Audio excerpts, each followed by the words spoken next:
Welcome back, everybody, for another deep dive. This time, we're going to be looking at something I think we've all thought about before. Like, how does suffering, you know, fit into this whole idea of a loving God? Hmm. We've got Romans 5.3 day 4, right? A passage that we hear all the time, but maybe we don't always fully understand. Yeah, it's a really thought-provoking passage. Like, Paul, the guy who wrote Romans, he just comes right out and says, we should glory in our sufferings. And that's like, Mhm. huh. Well, yeah, that's kind of the opposite of what you expect, right? Like, Uh, nobody wants to go through hard times. yeah, right. It's like Uh, celebrating, getting a flat tire on your way to something important. Yeah, that's a perfect analogy. Yeah. But the interesting thing here is that Paul's not saying we should, like, enjoy the pain, hmm you know? He's talking about seeing, like, a bigger purpose, like, inside the suffering itself. So instead of just like, I don't know, clenching our fists and trying to get through it, we should be trying to see like a silver lining. Exactly. It's all about perspective. Like, think Yeah. about it. Paul was originally one of the guys persecuting Christians, right? He wasn't exactly Mr. Nice Guy back then. Oh, that's right. So what could have possibly made him change so drastically? Yeah, to go from like causing suffering to like wanting to embrace it. Something big must have happened. Well, the sources we're looking at, they all point to like a really radical conversion experience. Mm. Like his whole worldview was just flipped upside down. Mm. And, maybe his own experience with suffering gave him like a unique perspective on what it could actually do. Like maybe he was onto something with this whole glorying in tough times thing. Okay, so maybe it's less about pretending to be happy when things are rough and more about, acknowledging that something good can come out of those difficult experiences. Right. It's not denying the pain. It's about recognizing there's more to the story. And Romans 5.3 actually gets even more specific. It says that suffering produces perseverance. Oh, so it's like working out, right? Like the more you push through the hard stuff, the stronger you get. Yeah, I like that analogy. But we have to remember that this isn't just about willpower. The Okay. sources we're looking at, they suggest that real perseverance, it involves like a deep reliance on something bigger than ourselves. So like trusting that there is a reason for the struggle even when we can't see it at the moment. And that reason, if we're following Romans 5.4, is to build character. Exactly. And it's not about just having a nice personality. The Greek word that's used here, it means like a proven quality, something that's been tested, like gold. You refine it with fire. You hmm burn away the impurities, and you end up with something much stronger, much more beautiful. I get that. When I think about the times I've been challenged, whether it's like a personal setback or pushing myself to the limit, it's usually those experiences that have like shaped me the most. That's exactly the kind of transformation Paul is talking about. But he takes it even a step further. He says this character building process, it leads to something even more powerful, Mm. hope. So it's not just about surviving the tough times, it's about coming out of them with like a deeper sense of hope for the future. Exactly. And we're not talking about wishful thinking here. The sources describe this hope as this like deep assurance. It's rooted in like understanding that God is faithful. It's this confident expectation that he can use even the worst things for good. It's like that verse from Romans 8.18, right? Mm. I consider that our present sufferings are not worth comparing with the glory that will be revealed in us. That puts things into perspective. Right. It's a powerful reminder that even though our struggles might feel overwhelming, they're temporary. But the growth and the hope they can produce, those have real lasting significance. And that idea, it seems to be all over the Bible, right? Like James 1.2 to 4 talks about facing trials with pure joy because they help us grow. And First Peter 1.67, it also uses that image of gold being refined to describe how our faith gets stronger through trials. Yeah, it is pretty remarkable how often this theme of finding meaning and growth and suffering pops up. Yeah. But, it's not just a religious concept. We see the same thing happen in regular life, too. Oh, yeah, for sure. Like, think about athletes, right? They push their bodies to their absolute limits. Hmm. Or entrepreneurs who have to overcome so many obstacles to build a business. Right. It often seems like those challenges are what lead to new skills, resilience, and just a deeper understanding of themselves. It's like the human spirit itself is designed to grow stronger when things get tough. Yeah. But here's a question. If suffering really is a part of this process of change, how does that affect the way we approach the challenges we'll face? Like we all go through tough times, right? Mm-hmm. So how does this change things? Yeah, that's a really good question. Like, if we could change the way we look at suffering and see it as a chance to grow, wouldn't that change how we handle all the tough stuff that comes our way? Absolutely. Yeah. Instead of always trying to run from suffering, what if we actually leaned into it a little? Like what if we saw it as this chance to really learn and change for the better? So instead of asking, like, why me? We should be asking, okay, what can I learn from this? Exactly. It's all about seeing that inside those tough times, there's this opportunity for real transformation.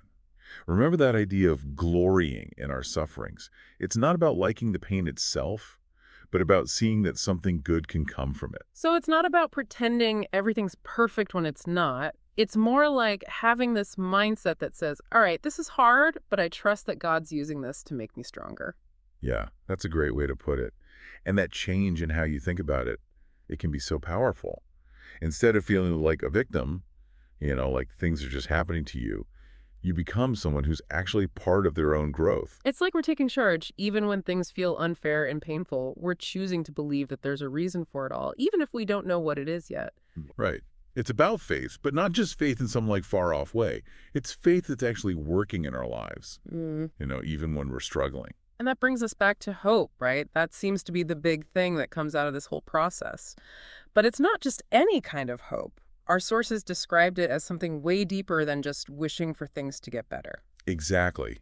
It's hope that's rooted in really knowing that God is faithful. It's this confident expectation that he can use everything for good, even when we can't see how. It's like deep down knowing that no matter what you go through, God is with you and Mm. he's using it for a reason, even if you don't know what that reason is yet. I like that. It's a very personal kind of hope, not based on how things look or how you feel, but on a deep trust in God's character and his love. Like knowing that even if you're going through something awful, the sun will eventually come out again. You might not know when or how, but you trust that it will. And that kind of hope can help you so much when things are hard. Yeah. It can give you the strength to keep going when you just want to quit. It's like a lifeline when you're in the middle of a storm. You know, it reminds me of those stories about people who've been through horrible things, but they still hold on to hope. You hear them say, I don't know how I made it, but I knew I had to keep going. I had to believe that there was still good in the world. Those stories are so powerful, aren't they? They show how strong the human spirit can be and how hope can help us through even the worst times. It makes you think that maybe that's what Paul was talking about when he said that suffering produces perseverance, which leads to character and then to hope. It's like this chain reaction where each thing builds on the one before it and leads us to a place of real strength and resilience. Yeah, that's a great way to picture it. It's not about looking for suffering, but about recognizing that when it happens, it can be a chance to grow. It can be a chance to develop character and hope the things that will help us through the hard parts of life. So it's not about avoiding suffering, it's more about learning how to go through it in a way that helps us change and become better. Exactly. It's about recognizing that suffering is just part of being human, but it doesn't have to control us. We can let it destroy us, or we can let it make us stronger. And that choice depends a lot on how we look at it. If we can see suffering through the lens of faith, trusting that God can use it for good, then maybe, just maybe, we can find a way to not just survive it, but to really embrace it as a chance to grow. It's a hard concept, no doubt about it. It goes against everything we naturally want to do, which is to avoid pain and find comfort. But if we can embrace this idea that suffering can actually change us for the better, it could totally change how we face all the challenges in life. Yeah, it really makes you think differently about things, doesn't it? So we've been talking about Woman's 5.3 to 4, this idea that if we look at suffering with faith, it can actually help us become stronger, more resilient, and have that unshakable hope. And it really is about changing our perspective, isn't it? Yeah. Instead of just trying to get through tough times, Uh, what if we actually looked forward to them in a way, not like we want to suffer, of course, right. but recognizing that there's potential for something good to come out of it. Like we're saying, okay, I know this is going to be hard, but I believe there's a purpose here, a chance to grow from it. Exactly. It's acknowledging that, yeah, it's hard, but also looking for the deeper meaning. It's like we were talking about before, how even outside of faith, we see this pattern of growth through challenges. Think about athletes, right? They push themselves to their limits. Or business owners, they face so many setbacks. And artists, they struggle with creative blocks. It seems like it's just part of being human. It is fascinating, isn't it? It's Yeah. like there's this part of us that's meant to be refined through those tough times. That's what makes us resilient and creative and gives us that grit to overcome obstacles. So if we apply that to what Romans is saying, it's not just about clenching your teeth and bearing suffering. It's about really engaging with it, trying to understand what we can learn from it. And that's where that deep hope we've been discussing comes in. It's not just being optimistic, it's like this grounded trust that even when things are really hard, there's something bigger happening. A story that, like Romans 5.3 to 4 says, is ultimately about us changing and becoming better. It's about God using those hard times not to punish us, but to shape us into who he wants us to be. That's a beautiful way to put it. It's not about liking pain, but realizing that even in those dark moments, there's a chance for amazing growth. And that chance comes when we face suffering with faith, trusting that God is working even if we don't get it. Right. Remember that even when we're hurting and broken, there's a God who loves us, and he's right there with us through it all. He's not just watching from afar. He's in the trenches with us. So instead of asking, why is this happening? We can ask God, what are you teaching me through this? How can I use this to become more like you? That is a powerful question, and it can help us understand and grow so much if we're willing to really think about it. It's like we're invited to be a part of our own transformation, to work with God and create this story of resilience and hope that comes out of those tough times. It's a beautiful image, and I hope everyone listening will remember that as they go through their own journeys. Wow. Remember, you're not alone in your struggles. Even when things are hard, there's always hope. Well, thanks for joining us for this deep dive into Romans 5.3 to 4.